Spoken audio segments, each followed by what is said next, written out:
If you're in the market for a new or pre-owned vehicle, try Pop Chevrolet.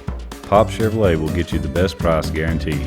Visit popchevy.com. That's P-O-P-S Chevy.com. This episode is brought to you by Paintsville Tourism. Paintsville is located in eastern Kentucky in the heart of the US 23 Country Music Highway. Visit paintsvilletourism.com. That's paintsvilletourism.com. Come see why Paintsville is eastern Kentucky's city of note.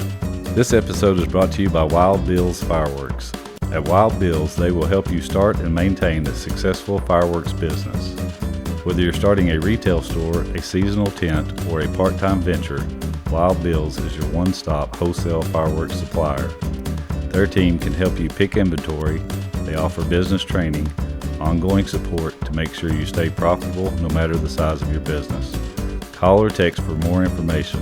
Just ask for Bill at 606-367-5569. That's 606-367-5569. Or visit wildbillsfireworks.com and make sure you ask about their financing plan. Welcome to the Behind the Shed podcast. In this episode, we have guests Nick Autry and Eric Hurt. Nick is the studio manager, producer, and a songwriter. Eric Hurt is vice president at Empire Records. We hope you enjoy the show. This is Behind the Shed.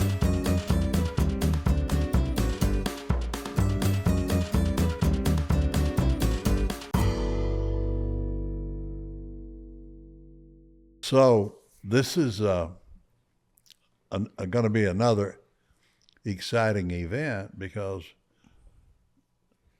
the more people we have, the better it gets. And we got two really interesting guys today that we're going to talk to, or actually we're going to listen to. They're going to educate us today. And I've not known Nick and Eric for as long as I've known Russ, but we have met and been in their studio and been on their podcast, and just as it turns out, they're really great people, and you're gonna love what they have to say. And with that, Russ, I'll turn it over to you. Well, how do you guys know each other? We met through Jamie Moore. Jamie Moore, that's right. Yep, sure did. That was quite a while back. Jamie Moore is a hit songwriter and yeah. producer in town, and we were all hanging out at, I think it was the Red Door. Sure was. Shocking. Yeah. Yeah. Then Jamie introduced us, and we got to be really close. It's funny because I was just telling Melanie this story the other day, and I was like, man, it's so odd to think that Jamie introduced us however many years ago that was, but I feel like we've been friends all of our life.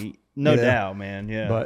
But we were instant friends. Like, I don't think we ever, I feel like I would probably talk to you, I mean, unfortunately, because I love Jamie, and I don't talk to Jamie as much as I'd like to, but I talk to you almost every day. You know? Yeah. That's cool. That's cool. So Eric, both you guys want to kind of tell us what you're doing now? I'm doing a lot of different things. Obviously, since the industry's changed, I have to wear too many hats sometimes. But I run Soundstage Studios, and I've done that since 2010. I've been there since 2008.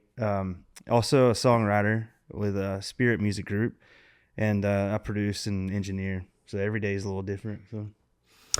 I work for a company called Empire. It's based in San Francisco, but we have offices all over the world. Been in town a long time, mainly in publishing. Worked for Russ, Zavitson Music Group back in the day, but I do A&R for Empire, VP of A&R / publishing. So I kind of have a dual role, splitting my time between label, doing A&R on the label side, and then A&R on the publishing side. Yeah, man. And, of course, you had a pretty good run this past year. Yeah, I mean, the whole company did, obviously, with Shaboozey. So I think it was 2019, the end of 2019, top of 2020, we signed Shaboozey. That turned out to be a great signing for us, obviously. And we're 5.5 years to the, with the Nashville launch. So Ghazi is the owner and CEO of the company. So he hired me 5.5 years ago to start things in Nashville. I was the first hire there in Nashville, and we built from there. Started building a great team, started building a great roster. Shaboozey was one of the signings that we signed. So if you told me 5.5 years ago we'd be sitting where we are with an artist like him, I don't know that I would have believed it. It's been pretty crazy. Man, you guys, unless I'm misquoting, but you guys broke every record for a single this year, didn't you? Yeah, it's for all the charts. It's unbelievable. It's one of the 25 in the top 25 biggest records of all time. Wow. It was the longest running #1 at country radio in history. The first single in history to be on top of the charts, radio charts, in 4 different radio formats. It's next to BB Rexa and Florida Georgia Line. It's the longest run #1 on Billboard Hot 100, Hot Country 100. And I think it's something like 36 weeks now, something like that. And then just stat after stat. It's crazy globally. He's all over the place. Yeah. I was with somebody from Sony that is the head of A&R for Sony over in the Netherlands recently, and she said, "Man, that record is so big over here. We're using that as case studies on how to break a new artist." Wow. So that's way cool. Yeah. Unbelievable run.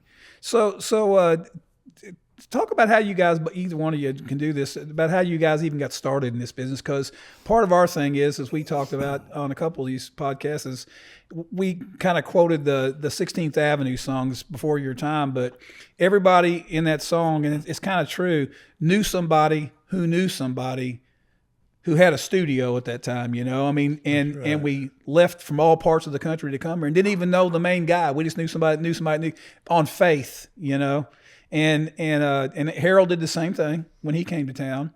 And, I guess that's kind of tell us about how you got here and how you got in the music industry, and either one you can take and go. Go ahead. I was just talking, so you go for it. Oh, okay. So, well, I came to Nashville the first time and thought I knew a lot and thought I was really good, and I wasn't. And I met Perry Howard at BMI, and he took me around and got me a bunch of label meetings, and no one liked me because I wasn't very good, and I get it now. But I was doing what's popular now, which is crazy, which was basically what used to be called alt country. Now it's Americana, So I went back to North Carolina with my tail between my legs, and I started a rock band, which was so fun for like 3 years. And I was coming to Nashville a lot during that time to write songs. And I was like, why am I living in Raleigh whenever I'm going everywhere else playing music and I need to be here? So I went back to school at SAE for engineering, but I didn't really want to be an engineer. I just wanted to learn how to record myself and do demos because I had no money. So I went to SAE and learned how to do all that. And once the internship program, I kind of did my homework, and I was like, well, I don't really want to engineer. I just want to write songs. So I did my homework on all the studios, who was hanging out there, and Soundstage, which is in the back parking lot of SE, essentially, and Warner Brothers and all that. They had all these offices with songwriters. The Warren Brothers were there, Lee Miller, Carson Chamberlain. I think Ted Hewitt had an office there. So many great writers that were really doing a lot at the time. And I was like, that's where I want to be, because I can get to know these guys. Maybe they'll write with me, So I got an internship there, and I started hustling bands on the weekends because, one, I needed money, but also wanted to learn I just like producing and stuff. So I would hustle all my rock friends, in the studio and record them, and it was god awful for them. I feel bad for them. Those first recordings had to be so terrible. But I was hustling bands in, and the guy that was running it was Warren Rhodes. He was like, he called me cabinet maker because he couldn't remember my name, but I would build stuff all the time and put together stuff. And so he was like, cabinet maker, you want to run this place? You want to manage this studio? He was like, you're good at hustling bands. You find people real money, you might actually make some money over here. And so, they gave me the gig, and I started hustling people in, and kind of helped it. It wasn't, there were a lot of anchor clients in there at the time, and a couple of them moved out. And so the rooms were kind of sitting empty. So I just pounded the pavement and started getting people in, and I was still writing songs the whole time and trying to ride that fine line between, I don't want to pitch myself as a writer or a producer. I'm a studio guy, so, but eventually I ended up, people started writing with me and stuff, but that was how I got into the industry. And then, met fine people like Eric here, and he always would book me on rights and anything he could do to help. So you know what's interesting about that to me is, as much as things have changed since Harold started and I started, it's the same story. Kind of like, it's like you said the other day when you came to town. Somebody said, "Are you a musician?" And what did you say? Oh, no, I thought I was till I moved here. Yeah, that's the same story he's got, It's the same. I feel the same way. Yeah. I was like, man, I used to be a good guitar player. And then I knew I had to find a different job. But then getting in the studios, how many studios did you go through trying to do it and build it? Oh, Yeah, went broke. Yeah. Really? Yeah, oh yeah. What was it, the line? Studio is tough business, first of all. Yeah. Yeah. Even back then. Even when it's successful, it's tough because the demands are greater, and you're gonna either be in that parade or not, so you got to make up your mind. Yeah, man. But I guess one of the things I wanted to ask you, when you just had this last year, I think maybe that record was happening while we were here one time filming with you guys earlier. And you made this record, right? I didn't produce it. No. Oh, you guys didn't produce it. No, it was just, You were involved from a label point. From the label perspective. Yeah. Yep. I brought Shaboozey into the company, and I guess was how you happened to select this song that just was obviously, the right thing to do. What were you thinking about at that time? Were you thinking about an artist? I think this is a hit, or maybe we can get this on. You were not thinking about airtime at all, probably. No. Our whole thing is, if we go to radio with something at Empire, that's always the last thing. We don't want to try to use radio to break an artist. We want to try to break an artist and then have radio supplement that. And I will say, credit to Shaboozey and his team, because those guys are great A&Rs for themselves. He has got a very, very clear vision of who he is as an artist, what he wants to do. Yeah. So that song actually came about as they were taking a break from trying to finish another one. They got, frustrated with this other song, and so they started messing around and ended up writing, a bar song in about 30 minutes. So it just kind of fell out, and then they fell in love with it, and then Empire heard it, and the company was like, man, this feels special, and and then we wanted to put a focus on that song too. So it all ended up popping off. And there were so many people within the company involved in him and his career. Like, I'm fortunate enough to be the one that brought him into the company, but man, just Nate Stevenson was the product manager, still is for him. He's played an instrumental role at the time. There's another guy, Sock Passe, that was, working on a creative level with him too. And then we had our marketing team with Harrison Golding and his crew that just did an incredible job with digital marketing strategy, and all sorts of people involved. So, it definitely is a team that has been a team effort for sure. But and also the timing, you can't, like, some of the stuff, you believe, you hope that a record's going to go, you've got a lot of faith in something, all the markers are pointing in the right direction, like this is moving. But when he was working on this album, it was around the time Beyonce was working on her big project, her country album, and she brought him into that. So he was featured on 2 of those songs. So we had released the first 2 singles of this album. Her album came out. There was obviously a lot of press around that, and then a lot of people talking about Shaboozey. Who is this guy? Who are these artists that are on her record that nobody knows? So that her album dropped, and then we immediately followed, that album with a bar song, and it was just a perfect storm.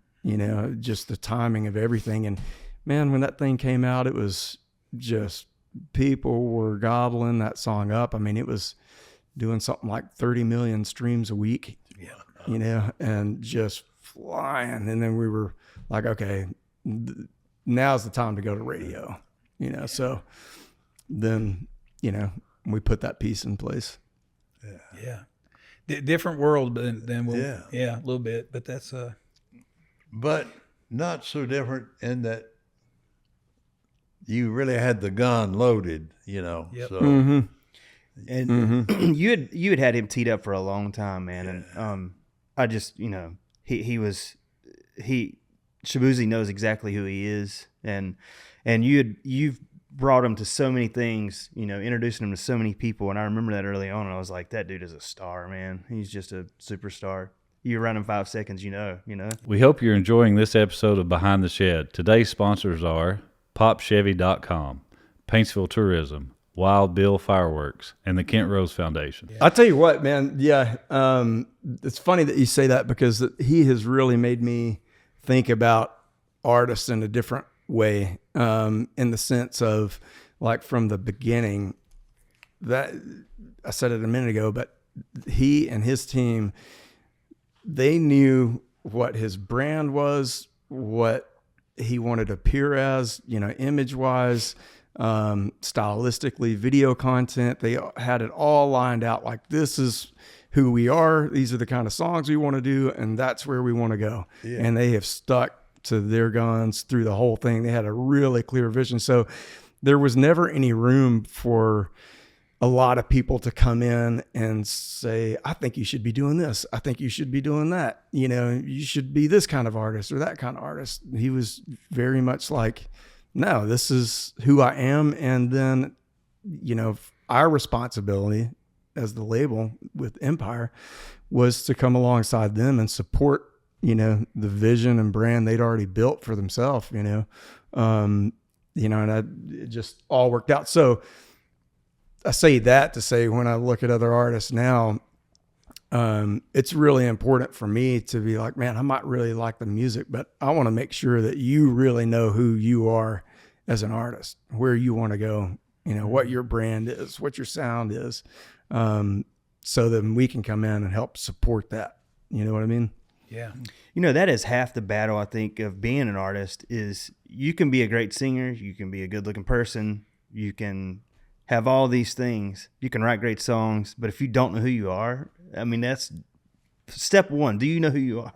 Yeah. And I've learned that over the years, even about myself. I mean, my God, I tried so many different kinds of music because I love all kinds of music. But, on Shaboozey 3 years ago this month, I wrote with him in LA. You set it up, and you were like, I think the Americana stuff you do, he likes that kind of music. So, and that's exactly, it's funny, my song didn't make the record that I wrote that day, but it was. That thing's got to come out. I know, I love that song. I still listen to it because I just love his voice. But, and it has nothing to do with, me. I just love him as an artist. But that vision was there from him at that time, 3 years ago, And that song would have fit on that record because it sounds like, it sounds like a lot of the, not stylistically, it is very similar to those other songs. Absolutely, yeah. So I was very impressed with how, right with him in the studio, he knew exactly what he wanted to say, down to the guitar parts I was playing, telling me what he wanted. Yeah, and I love that. Like, tell me what you want. I don't want to guess. It's your career, not mine. Now, obviously, that hadn't changed over the years. Right. With all the stuff you did. Same thing. Yeah, that's cool. Well, what a record! Golly, what a big record. Well, we didn't try to repeat ourselves. The next record might be totally different than something we did before. So. Yeah, I think that's a good point. Is like, I think you don't have to, as an artist, repeat yourself. No. But when you move to Shania Twain's a great example of that, right? Her first record was really different than the later stuff, but but still that artist needs to have a real clear vision, of who they are and where they want to go to. What is this next album going to be? Even if it's wildly different than the first one. That's right. As long as they, own it, know where they want to go, believe it, and it's authentic, And it's possible they may even have to adapt to it. But if you think about it, especially an artist's first album, they spent their entire life thinking about that first album, finding the right songs, writing the songs, especially like in a band situation. So, you spend your entire life, especially if you blow up, you think like, I don't know, just Hooting a Blowfish, for example. Some of those songs they had written years before on that first record. All of a sudden they blow up, and then okay, the label's like, you got a year, we got to get another record out, so then you got to try to figure out, you got to top what you just did. And you've spent your entire life getting to that point, and then okay, now you're huge, you got another year to make another record. year to do what you've done the rest of your life. Exactly. I've got a question. Something better than that. Exactly. Yeah. Harold, I have a question for you. Like, going back to Shania and kind of her evolution as an artist and, really changing stylistically from, the beginning to then her working with Mutt, what was that process like? Was there a thought process of like, we need to adapt, into a new sound, or did it feel like a natural process with, what they started doing together? Actually, we would have been required to adapt probably to a degree from where we started. And but we started at Noro originally had produced the demo tape. Nora Wilson, yeah. Noro, did you guys ever know Noro? I've met He him. was a great great country record man. He made a lot of hit records. And wrote a few too, yeah. Yeah. Well, swinging John Wayne. John Anderson. Yeah, John Anderson. Yeah, it was. But Noro made a lot of really great records. Period. And he had done a demo tape and a couple of things that I liked. So I called him and asked him if he would be interested, in doing this album on Shania. I said, you got a couple of things that I really like, and I think we could go in the same direction and see what we can do. And he was interested. And so we wanted to do, there were a couple of songs. What Made You Say That one of our writers, Tony Hazelton, wrote, was her first single, actually. And it was a great record and video. I think, went to Panama City. I think so, yeah, down in and Florida. did the video. But it was well done. But it was, as it turned out, and the songs, a couple of things that followed, was a little more country, I think, than she wanted to be. And everything changes as you go along. But by the same token, that's not a negative, that became a positive. And then when we were finishing final mixing on our record, Mutt came to the studio and he came to the music mill several times. And so that's really where they met, and they became friends, and he went back to London, and they started writing each other and writing songs with each other. And he had taken she had some great ideas for songs, I never thought they were as complete as they could be. But after they met and got married and Mutt, they rewrote all of this stuff, Well, that really changed everything a lot. So I think most everybody knew that it was got to get a different team, and Mutt. So he was in charge of the music from then on, and rightly so, because they did about 100 million albums sold, and it's on up there. Yeah. That is crazy. Isn't that crazy? Yeah. But we were able to adapt, and it was so successful. Mm-hmm. And she's still doing what she does best. And that's being a star. Yeah. Yeah, and put that in perspective. We were talking the other day. Brian Rawlings does this with us, and he was out at Disney at the time, did all the big High School Musical and all that stuff. And he was more on the business side in the end, or knew it as well as he did the creative.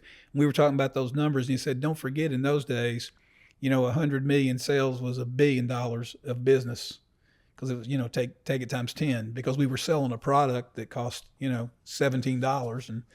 It's just a whole different thing when you look at it from that. I never even thought about it till he said that. It's like, wow.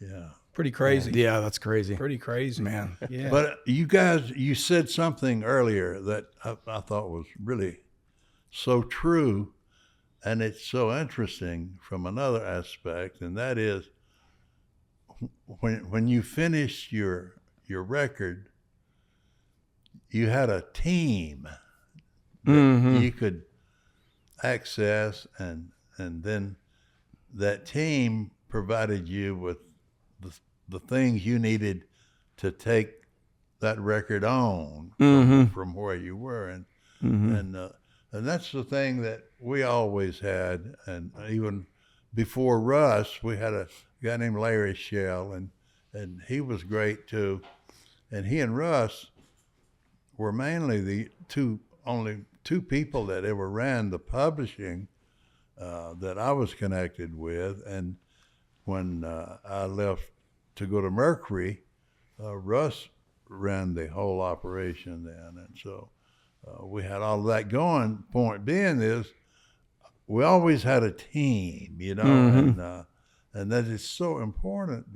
The team does the hardest work, especially promotion and marketing, and that's difficult if you're dealing strictly with the radio, because you got to get your record on the radio, you got to get it played, and that's a hard job sometimes. Sure, hard job, and there's but I so love much that competition. Team thing, and you can't do anything by yourself. No. You got to have some really talented, cool people with you. Absolutely, yeah. I mean, his success, there's not one person. We were very fortunate that Empire became his partner.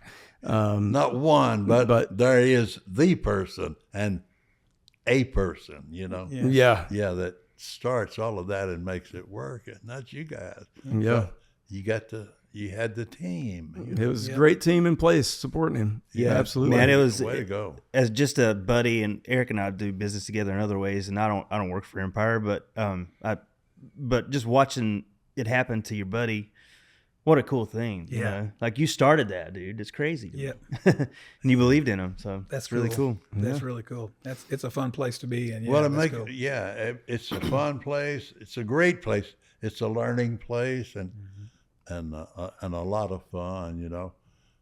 Even when I didn't work at the mill anymore, I spent some time there because I worked there all the time, making records there all the time, and Russ, he always had 10 to 15 writers maybe, and then he always had that 35 or 40 people that you need to make all of this stuff happen. So that's what you guys Absolutely, did. yeah. Like. Well, one thing about the good thing about being in Nashville too is, everybody who's here is great at what they do, whether you're, you know, a radio promo person or it's the best of the best. So, I mean, Amen. what a great town to be in. You Yeah, know? it is Yeah. the best of the best. Yeah, absolutely. How did you get here, Eric? What was your path? Grew up in a real small town in Northeast Texas. Was always really passionate about music. My family was not musical, but I found a guitar in my dad's closet. Somebody gave it to him because they owed him money. And so I just really took into that, taught myself how to play guitar, you know, started taking piano lessons and just was, you know, musical. And so early on, I knew I wanted to do something with music. So when it got time to leave, you know, graduate high school, leave, then I went to a junior college in Tyler, Texas, studied music for a couple of years, and then transferred to Nashville to Belmont University and finished out a music degree there. You know, and at the time I knew like I either need to go to Nashville or LA if I want to be in music, and picked Nashville. And then, funny enough, the major that I had, which was a commercial music major with a focus on composition and arranging. I didn't have any business classes. So I wasn't required to do an internship, but I knew the value there, you know, that I needed to ingrain myself in the community and the industry, and I should probably get an internship. And hands down, that was the best thing I ever did. I landed a great internship at Almo Irving Music Publishing. Oh, man. Janice Jackson hired me over there as her intern. She was running the admin division for them. But just amazing people. I mean, Craig Wiseman was a writer over there. David Conrad was running it. Oh, yeah. Bobby David's such a great guy. Yeah, just Bobby Reimer was there. It was a great crew, but man, really, I give Janice a ton of credit and appreciation, because if it weren't for her, then I don't know that I would be here. So that internship lasted my last year of college. When I graduated, the internship ended. I got my first job that I could find at a Christian record label, Forefront Records. And I stayed in touch with all the Almo Irving folks. And so probably 2 or 3 years after that, they recommended me to Joe Scaife. And Joe Scaife gave me my first shot as a song plugger in publishing. And publishing was what I wanted to be in. Yeah. So I left Forefront Records. And I got to point out that Joe Scaife, that's, you know, part of the spread down from Harold Shedd, because Joe worked for Harold and worked with Harold for 20 years. Yeah. It's so full circle for me, because Joe was my, you know, the guy that gave me my first shot in publishing. And then through the years, I worked with various companies, one of which was working for Russ at Zavitson Music Group.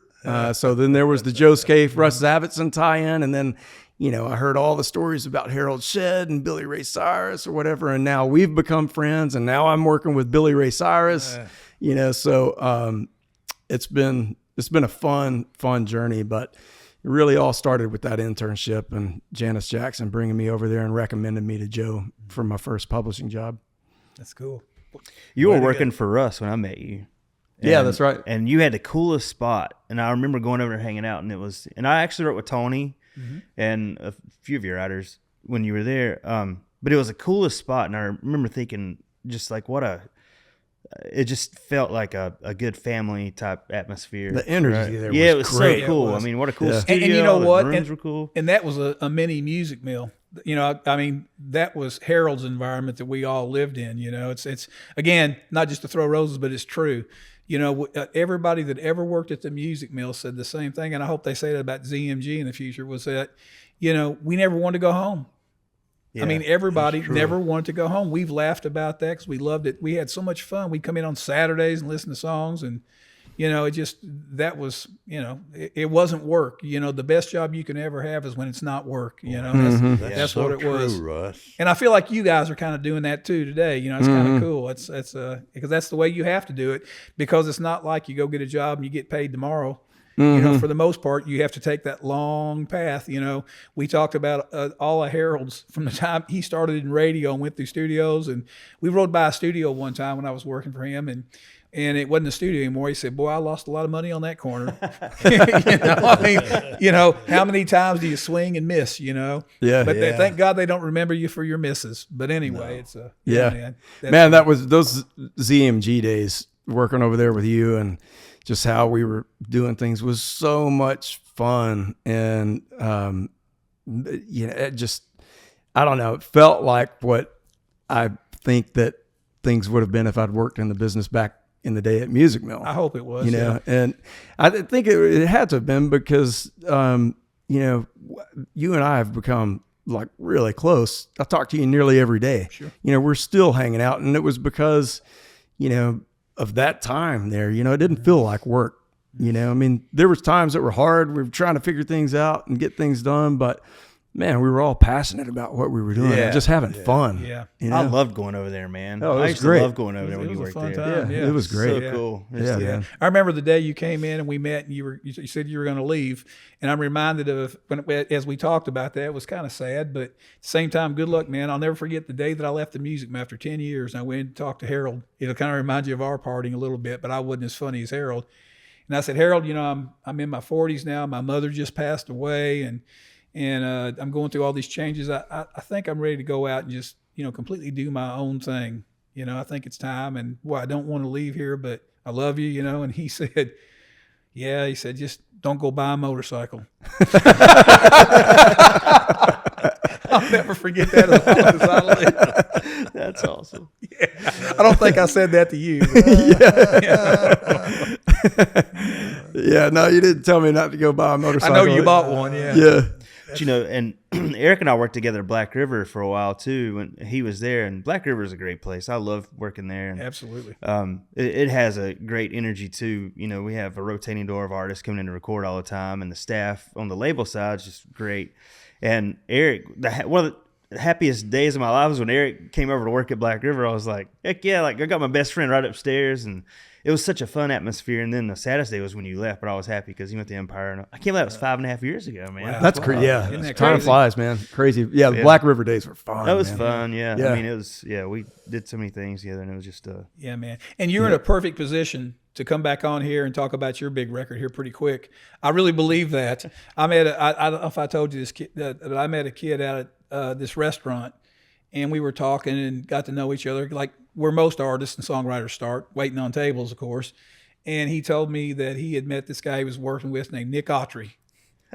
And I said, he has that look in his eye. And I told Nick that. I said, you know what? That's, that's where it all starts, I think, in the end. I wrote 3 songs with him this week. I mean, he's great. And, I think at my stage now, I really enjoy finding younger artists that do have a vision and just trying to help them figure out who they are or what they want to talk about. I don't want to help them figure out who they are necessarily. They need to know who they are, but help them figure out what they want to say, Yeah. And so, it's funny how, we're talking about vetting artists out and finding things like that and how they have to know who they are before it works and really have a good vision. And we told a story that Harold and I share on one of the previous podcasts about an artist he works, and I'm not going to tell it again, but that had gotten signed to a major label and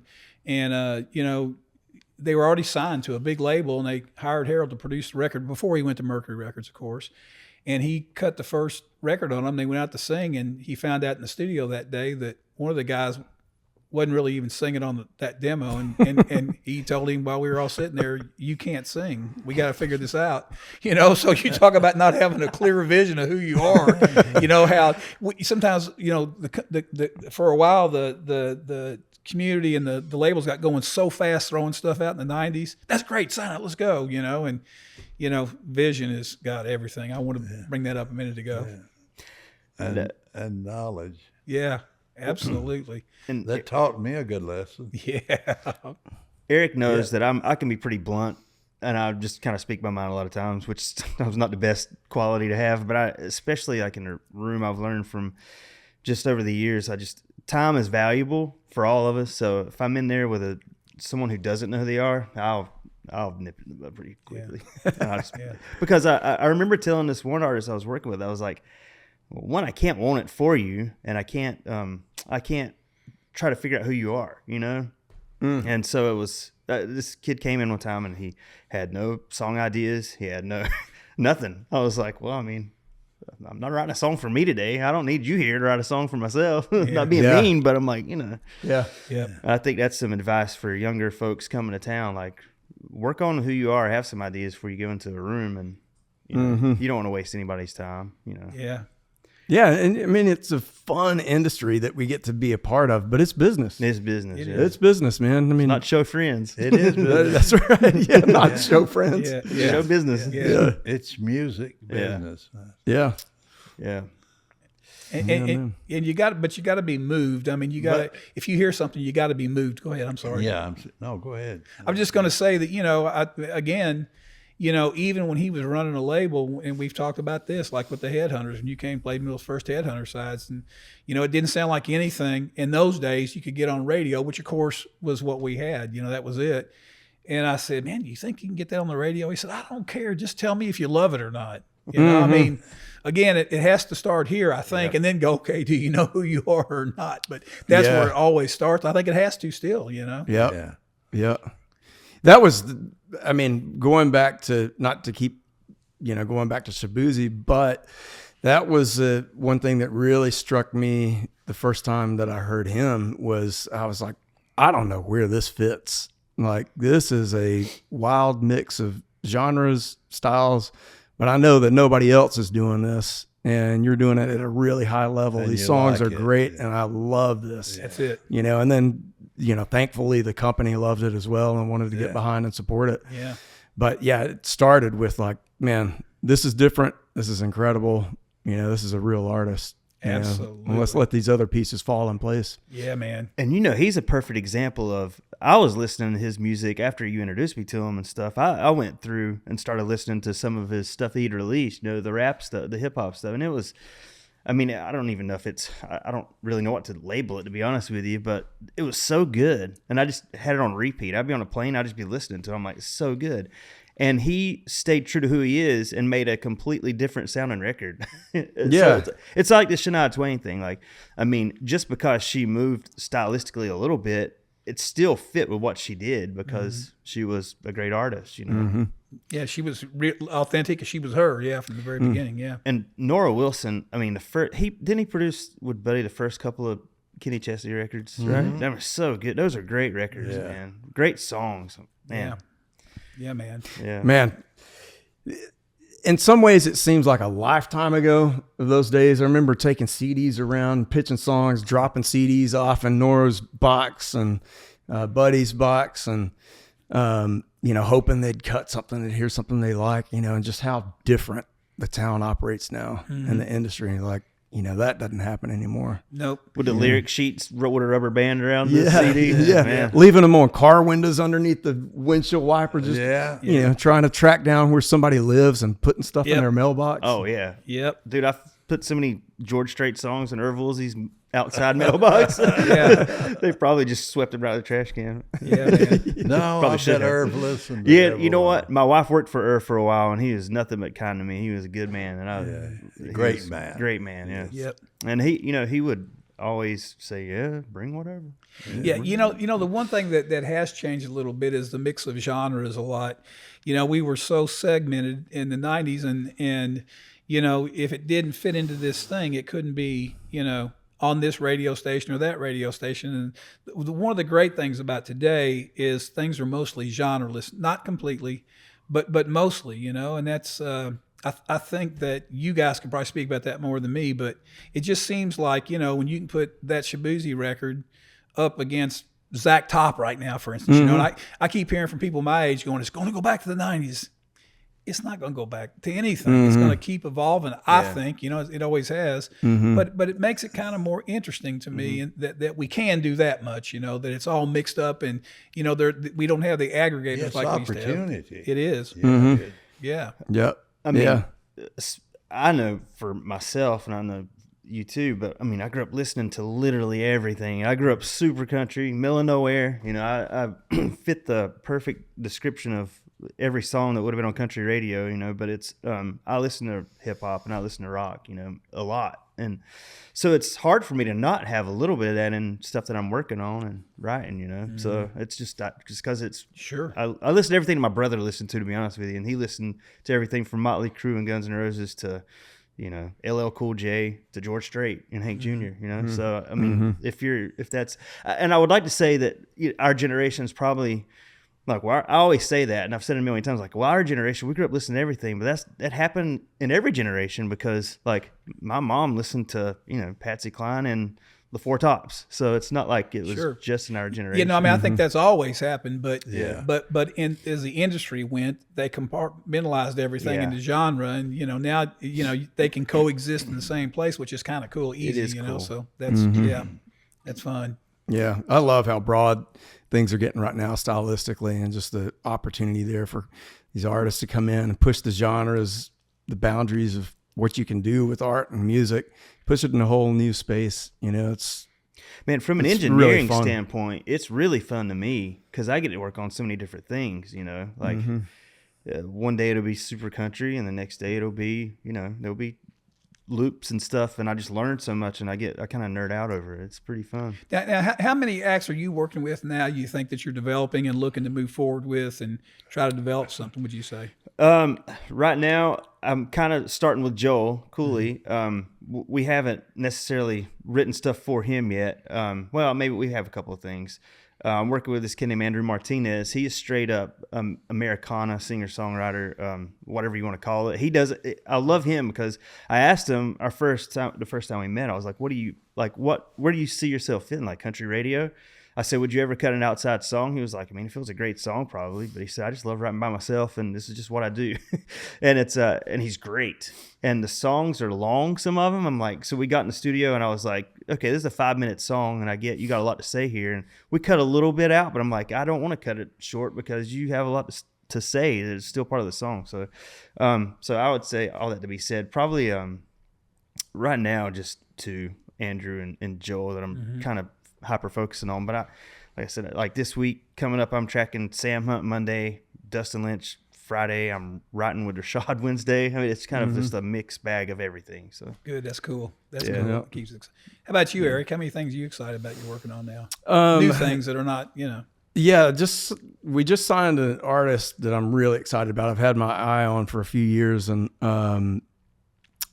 he's one of those artists that's real genre bending. His name is Skeez, Skeez. Really interesting story, but one of those guys, like you sit down and with him, start talking to him, and he knows who he is. Like he knows what he wants to do, how he wants to dress, what he wants his music to sound like. And, you know, just a cool artist, kind of pop leaning, but he's got, you know, some country tie-ins. You know, he's got a lot of support in Nashville, and was just on tour with Dustin Lynch. But really cool guy. You know, I mean, just the fun life of the party guy, cigarette in one hand, beer in another, you know, and like ready to party, you know. And so really excited about him on the label side. Then on the publishing side, there's a lot of things going on with different writers and producers that we work with that, you know, it's a lot of fun. Yeah. And a lot of that comes into, you know, hip hop is Empire is a predominantly hip hop company. So we represent a lot of hip hop producers, but some of these guys are having success in the country format. Young Len is a producer we work with. He's down in Atlanta. A lot of big placements in hip hop and R&B, but he was also on Morgan Wallen's Cowgirls and Good Girl Gone Missing, and have some other country placements coming out. But, you know, now we're finding, you know, guys like that are coming into town, and these young artists are wanting to work with them, you know, and wanting to start to marry these genres and styles to see what new exciting things that they can come up with, you know. So that's a lot of fun when you get to mix things up like that. Yeah. I got a question for both you guys. We were talking about this on one of the other podcasts. In the world that I came from in publishing, and Harold too, you know, we always tried to keep the writing, keep it narrowed down, you know, first of all, for a monetary reason. That wasn't the first reason, but that's one of them. But secondly, it always occurred to me that whenever there were more than three writers on a song, typically, not always, but typically, it normally didn't feel as good because it seemed like it was a committee thing, and it was, vanilla to me and going down a point. How do you guys feel about the trend when there's 16 writers on a song and like you talked about the world I grew up in, you could play a song for everybody and they were looking for songs, and it seems like today that's not quite the case anymore. You can go out and pitch songs. I know that Ben Vaughn when wrote an open letter a couple of years ago about we've got to get back to pitching songs. We can't pitch our catalogs anymore. There's great songs in here. And do you feel like that's ever going to happen again? How do you feel about that? I'd like to see things scale back down, to fewer writers on songs. But I also think that, at least in Nashville, we're entering a time where, the market has become very broad. There's new influences coming in, people from the hip hop and pop worlds coming in. So they're interjecting new ways that the town can work. One case is, I've seen this for a while, like coming, and now, we're seeing a lot more of it. But sometimes when you get a bunch of writers on songs, not always, but it can start with, like, I might have a couple of, hip hop guys that build out this really cool track, that's just different and really cool. And then we'll take that track, and rather than pitching songs, we're pitching ideas, we're pitching tracks and, hooks. So, these guys may be in Atlanta doing what they're doing. We get the track, we can send it off to somebody, or they send it off to somebody. And then, another hit songwriter in town hears it and like, man, I like that. I like this track. And so they take that track in with an artist and their favorite other writer, and they write a song over that track, and then everybody participates. So you end up having more writers on it. But the point I'm making is that you don't have to always be in the room with them. You can still get cuts, just by pitching great ideas. Like, take somebody a great idea, even if there ends up being 5 people on the song, and let them pull that idea and on a bus trip that this writer's got with an artist, and you're still attached to it, I guess the contribution's different than it used to be, and I'm not saying it's good or bad. It's just interesting to me. It used to be it was guys sitting in a room and they'd finish it out and be done. And the way it's getting passed around now, the contribution, it appears to me anyway, could be, I did this cool little bass thing y'all didn't do, so I get writer's credit too. As that used to be considered a performance, but I've heard stories like that too. Now it's a writer's credit. Mm-hmm. Is that? Yeah, I've dealt with a little bit of that, and I'm on being a writer. There's times that I love when there's multiple people in the room. Like, 2 of my favorite co-writers are a production duo, Dream Addicts. And they're based in LA, and they're a package deal, and they both contribute differently, but it's like they have one brain, and they're amazing. And so I've been in the room with them, and then it'll be me and then an artist and maybe another writer. So there's a lot of us in there, but it doesn't feel overwhelming to me having that many. But now if we brought in 2 more people right now and every one of us are playing an acoustic guitar, that's a little odd to me. I got you. You know what I mean? So if someone's building a track, and those guys contribute lyrically too, and they're great musicians. So I'm just using them as one example. It doesn't bother me as much, but like if we're, like I said, I wrote with Joe Show, Mike Fiorentino, and John Daly on Tuesday, and I had a blast, and there were 5 of us. I mean, you're not going to not have a good time with John sitting on a porch at a golf course, and sure. But that being said, to me, it gets a little overwhelming when you're doing something organic and you have so many people. Because I'll be honest with you, I love writing by myself still, and so I did it long before I came to Nashville. When I was a kid, I wrote songs by myself, and something that I always do. And I love seeing a song and I was like, well, there's 2 writers on that, or 1 writer, or, this day and age 3. It's kind of an odd thing now. Yeah. In popular music. That brings up another question for me, and this will be interesting for Harold too. You're actually in the studio working and engineering and everything. How many things do you do where it's actual people playing and you're cutting a track with a band versus, I got this track and I'm going to build a track, or I got this track. How much of it is real players and all that stuff, really tracking? Depends on the artist. I do know, like on Monday, we're cutting a 3-piece band to a Sam Hunt song, and it's going to be pretty track heavy. Michael Lawton's producing it, and he and I have written a lot together and just buddies. And I know what I'm getting with him. It's going to be super cool, but it's going to be track heavy. And he'll send me the files probably today or Sunday or even Monday morning, and I'll upload them, and then the band will cut to that. But, like this week I was in the studio for 3 or 4 days. No, 2 days. I don't even know anymore. 4 days. But I had a band, and it was all organic stuff, and it was so fun because you just watch these guys play, and they're just amazing. Like, you get these guys who can play their instrument better than anybody else in the world. They're going to beat the heck out of me sitting there with a laptop, bringing in a splice loop, which there's a place for that, but I see everything at this point, Yeah, man. And I forgot to mention Unchained.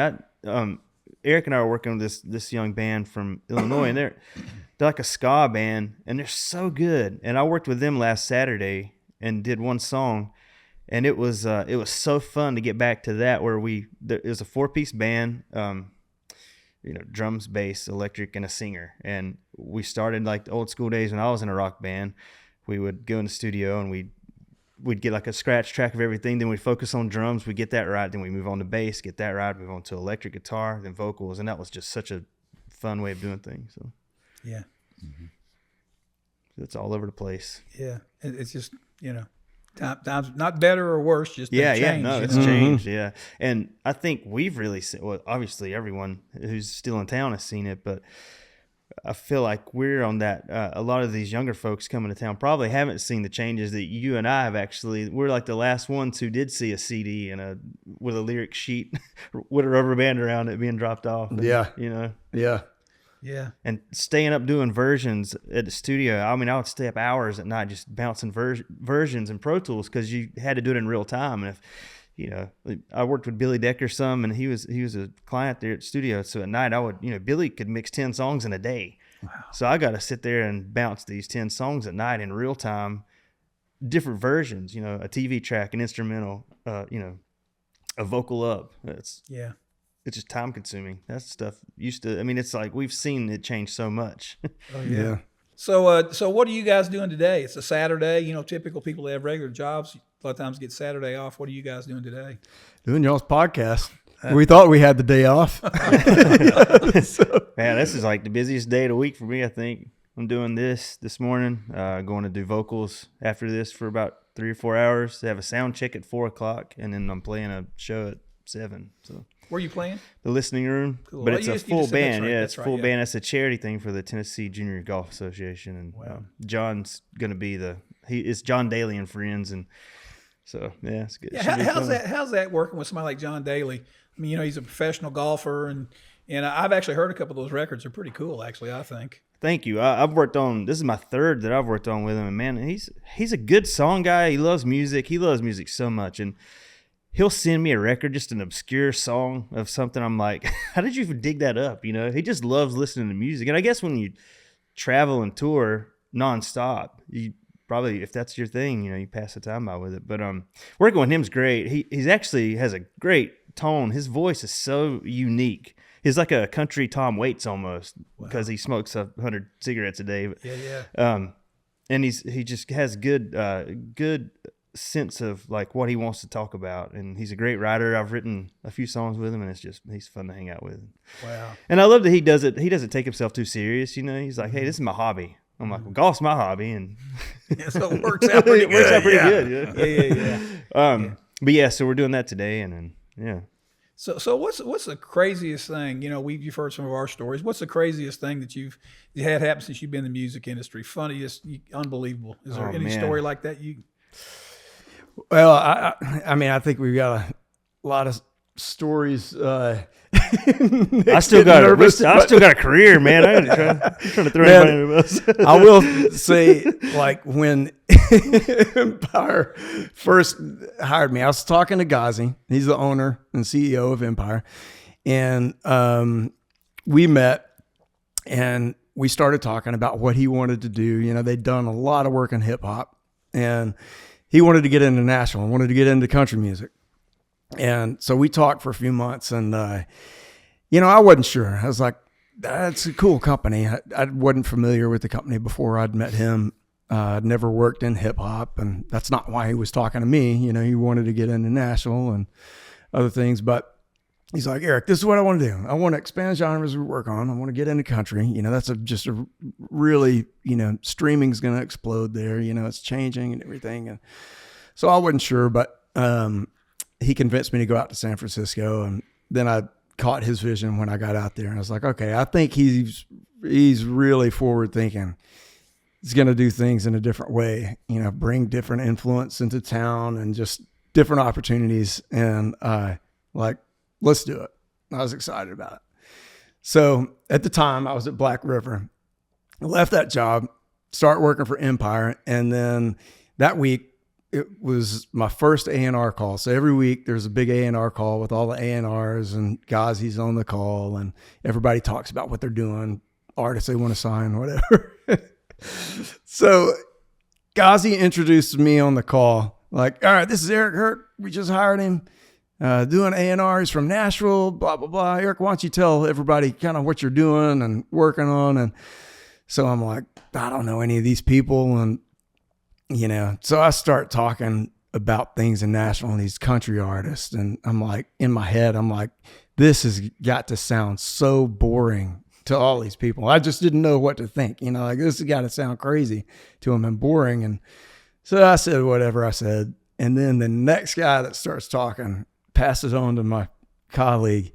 He starts talking about an artist that he wants to sign. And he says, yeah, man. I don't even remember the artist name, like Little Sheep or something, whatever it was. Yeah, man, Little Sheep. He just got out of prison for stabbing somebody in the neck. Man, stuff's popping. We got to make a play for him and get involved now, man, because it's on fire. And I'm sitting there like, my guy just drank too much at the Red Door last night, and now I'm working for a company that's, we're making our pitch to sign these artists because they stabbed somebody in the neck. Like, what have I signed up for? So I got nervous really quick. I'm like, oh my gosh, man, what am I here for? But it all ended up working out. But man, I wasn't sure after that first call. I'm like, that's funny. I've entered something that I know nothing about. That's funny. Well, it worked out. For yeah, sure. it worked out, man. I'm glad it did. It's such a great spot. Man, I was so bad, especially early on before we had an HR department. Y'all could have come to some of our parties. I mean, just different than Nashville. That's for sure. Luckily, I bypassed those parties. Yeah. But I did wait outside one night for one, and I was like, I wonder what's going to take place in there once I get inside. Yeah. Well, our the first big Christmas party we had was shut down by the cops. I mean, they blocked off the streets, and Wow. I was like, man, A little different than Black River Christmas party. yeah. But You want some popcorn? There's hot tea over here, and Yeah. oh That's man, funny. I remember Eric and I traveled out to the Sundance Film Festival. We were working with an artist, and we had some time. And Eric said, "I'm a skier." Well, I'm not a skier. I'm scared of heights and don't even like the ski lifts. But Eric said he was like a world-class skier. I said, "I want to go out and watch you." So we got up there, and I stood at where you come in down from the hills, waiting for him to come down. And it's the funniest thing. It's this great big patio there, right where the slopes come down and everything. And there was a trash can sitting off in one corner, the only thing that was out there. And I'm watching Eric come down. He's come down. He slides over. He's this great skier. And he slid over and went to stop and landed right in the trash can. Of all the places he could have landed right in the trash can. Remember that? Yeah, I remember it. Yeah. Oh, man. Dude. I got a good one, man. This was pretty recent. So me and my colleagues, the two guys that run our publishing company, Vinny Kumar and Al McLean, we were out in LA, and BMI had some event, and it was at this real nice hotel, and the party was outside on this rooftop of this hotel. And when you go out onto this deck, there's a lower level, and then you walk up some, this big staircase, wood staircase up onto the next level, and there was the pool area, and everybody's hanging out around there. And So a lot of people there. And so Vinny's down at the bottom of the stairs talking to some other publishers from LA. And while he's talking to them, I'm up walking around the pool, just checking things out. And so Vinny's talking to these guys, and they get talking about Nashville and what's going on. And he said, oh yeah, our A&R guy is here right now. So he starts talking about me. And about that time, I'm about to hit my first step to go back down. Vinny and these people are right here. They don't see me coming, but I'm going to go down and catch up with them. So he's talking about me as I start to walk down the stairs, and I miss the step. And man, when I say I missed it, I just was barrel rolling down the stairs and ran into people down right all by, made a big scene. You know, they obviously stopped talking and looked over like, what the hell? Like, what is going on? And then Vinny realized it was me. And he was like, oh, there's our guy right there. There's our guy right there I was just talking about. He said, man, I played it off for you. He said, oh, don't worry, he signed Shaboozey. And then Harry jumped up and said, live from Saturday night. Yeah. Oh, man. Just funny. Country boy entrance right there. Yeah, man. They just think you sit around on bales of hay when you're home. Yeah. Never seen stairs before. Yeah. That's fun. Oh my God, man! You work for some great people, though. I got to hang out with some. I mean, they're super nice. Oh, folks, they're the man. best, man. Yeah. Love those guys and the whole team. Yeah, man. So do you have anything new coming? I mentioned the story, but it's coming out pretty quick. That's new and you're excited about. Well, Shaboozey's working on his new project, so there'll be some new music coming out soon on that. It'll be a deluxe edition, and then moving into his album. So everybody's excited about that. Skis, who I just told you about, we're getting ready to release an EP on him, moving into, what's going to be the big focus, the LP in the summer. So really excited about, building that thing up and working with him. Yeah, I mean, there's a bunch of different things. There's another artist named Madeline Edwards that we just started working with. That's incredible. Mm-hmm. Just got out of her deal with Warner Nashville, and just writing and recording just some really artistic, cool music. She just really, once she got out of that deal, she just kind of felt the freedom to really express herself creatively, rather than worrying too much about writing for radio or anything like that. That's obviously no knock to the Warner team or anything like that. She just got out of the deal and entering a new space, but just she's in a really good spot artistically and just making some incredible music. So really excited about her. Good for her. Yeah, man. It's awesome. Yeah. How would you write for radio? They don't play anything worth. Yeah, I don't know. I'm not necessarily. That's a good move on her part. I think so. I mean, man, now she might be a real writer, And she is. She's an incredible know writer. What she wants to do and what she can do, maybe. Mm-hmm. Incredible writer. That's a good thing. It's a good move. Mm-hmm. I think now, more so than any time, is the best time to be an independent artist. I mean, we're an independent label, and really support the independent artists and give them a platform. And man, it's a great time if you can really be dedicated to consistent releases, smart plans, you maintain ownership of your masters. Like, it can be a great avenue. Mm-hmm.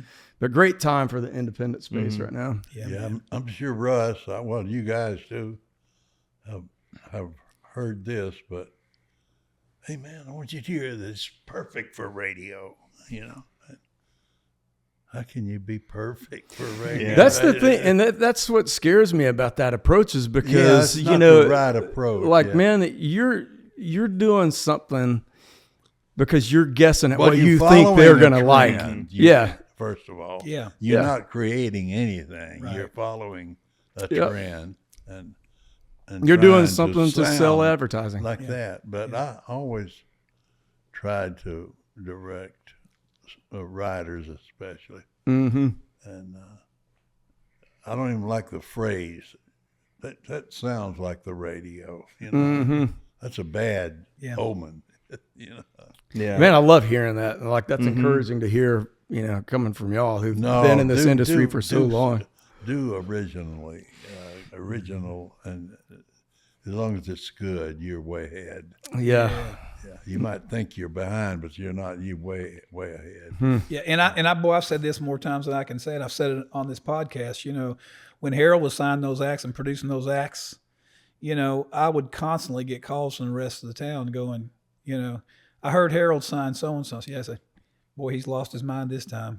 Every one of them. You know, it's like it again, and you know, and just historically, in those days, we mentioned this the other day that you know, in the 90s at one point, I think there were 12 or 13 labels, you know, that were all major affiliates.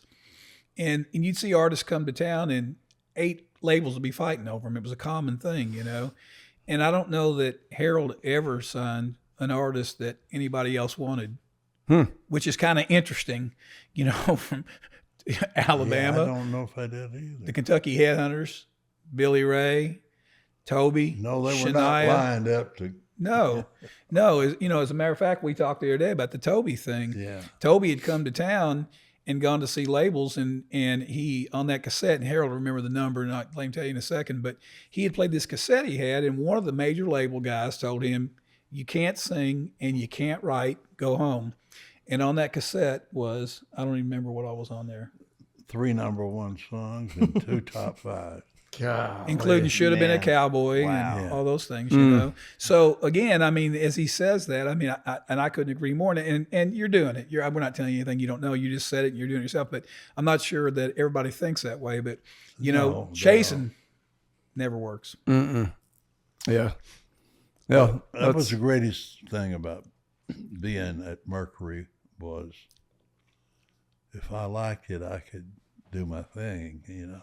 Mm-hmm. And that was really good. That is one thing that I feel like, and you know, I try not to chase anything.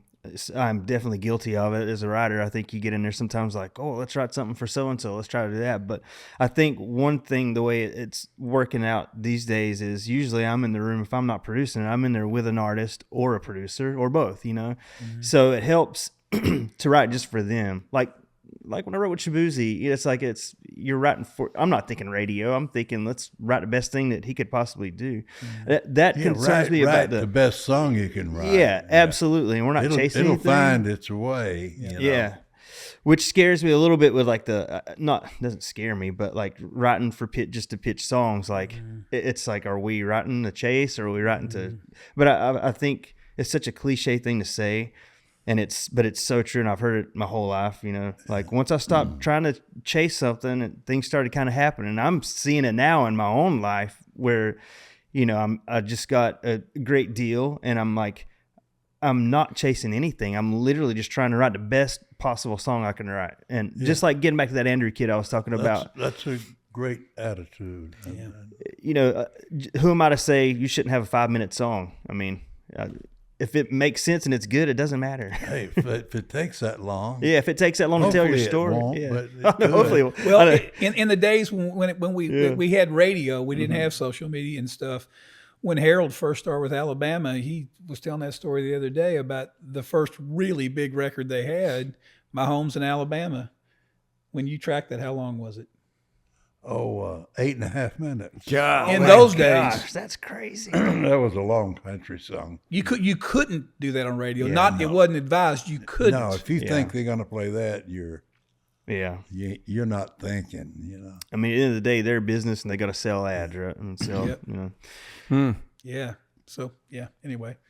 All right. Well, man, I think this has been a lot of fun. Yeah, Thanks for having us. Yeah. It's so fun. I love hanging out with y'all. Yeah. Yeah. Thank you for having us. We might want to do it again. Yeah. Yeah. Yeah, we'll do it whenever. Do we have to talk about it first or no? I'm kidding. You might want to give them an outline. Yeah, man, this has been a lot of fun. Producer Wade, thank you. Yeah. Thank you. Thanks, Wade. Thanks. Thanks, fellas. guys. Yeah. Cool, man. Awesome. All right. All right, go do your vocal. Let's go. Yeah. All right. Do that. Good Go luck. do your skiing. Thank you. Get my practice in there. All right, man. Thank All right, y'all see so ya. much. Thank you. Thank you for joining us on this episode of Behind the Shed. Special thanks to our guests today, Nick Autry, Eric Hurt, Russ Davidson, and Harold Shedd. Behind the Shed podcast was created by Wade Smith, produced by Russ Davidson and Wade Smith. Camera, audio, and video and editing by Zach Day and Jack Youngblood. Music written and composed by Russ Davidson. You can contact the show via email at behindtheshed@gmail.com or visit us on Facebook and Instagram at Behind the Shed. If you like the podcast, please subscribe, rate, and leave a review on your favorite podcast platform and also on our YouTube page. If you would like to support this podcast, please visit patreon.com/behindtheshed. Have a great day and share some stories. Tune in next week as we go Behind the Shed. If you're in the market for a new or pre-owned vehicle, try Pop Chevrolet. Pop Chevrolet will get you the best price guarantee. Visit popchevy.com. That's POPS Chevy.com. This episode is brought to you by Paintsville Tourism. Paintsville is located in eastern Kentucky in the heart of the US 23 Country Music Highway. Visit paintsvilletourism.com. That's paintsvilletourism.com. Come see why Paintsville is eastern Kentucky's city of note. This episode is brought to you by Wild Bill's Fireworks. At Wild Bill's, they will help you start and maintain a successful fireworks business. Whether you're starting a retail store, a seasonal tent, or a part-time venture, Wild Bill's is your one-stop wholesale fireworks supplier. Their team can help you pick inventory. They offer business training, ongoing support to make sure you stay profitable no matter the size of your business. Call or text for more information. Just ask for Bill at 606-367-5569. That's 606-367-5569. Or visit wildbillsfireworks.com and make sure you ask about their financing plan.